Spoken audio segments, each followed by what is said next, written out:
So, in the understanding of the end of the world and to understand what it's about, why does it have to be the end of the world? What is the reason? When you understand that the host body is a system in which two different spiritual beings, they occupy the same space within that host body. We are the tree of the knowledge of good, which is one dimensional, and then evil, which is another dimensional. So those dimensional beings, good being El, the Almighty God from heaven, and then evil, the angel of the bottomless pit, those dimensional beings meet within a host body system that houses their essence. And during the course of the host body system, there's the degradation of the spiritual entity of good within the system, and it's cannibalized within the system by the other entity that's attached to the pit. For example, you put a good guy and a bad guy in the same host body, we'll call it a suit, and he put him and his identical twin within the host body.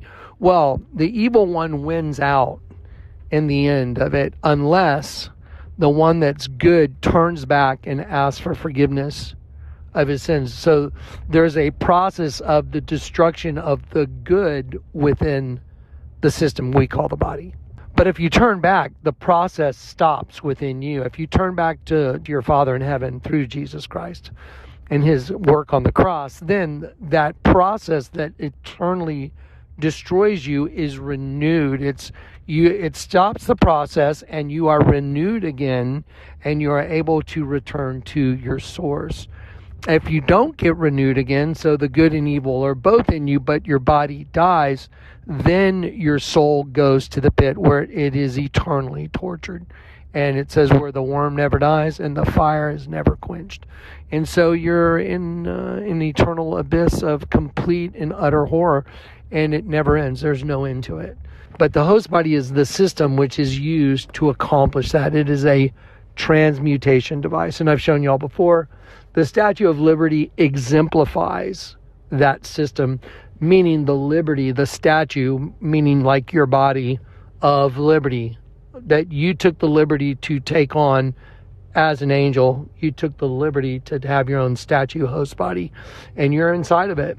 And that's why it's on top of an 11-pointed star called a hendecagram, which is called the Kelipot in Jewish Kabbalistic cosmology.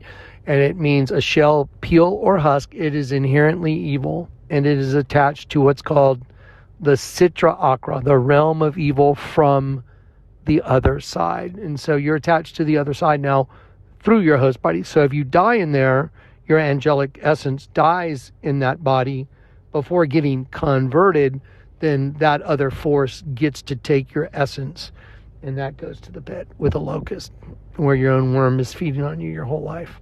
And then you're assimilated into a locust.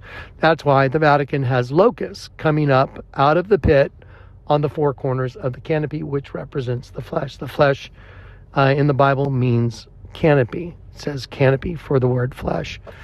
Anyway, so it's all been solved, and it's all right here in this hieroglyph of Akhenaten and Nefertiti. And it's simplified in front of us all day long, everywhere. All right, God bless.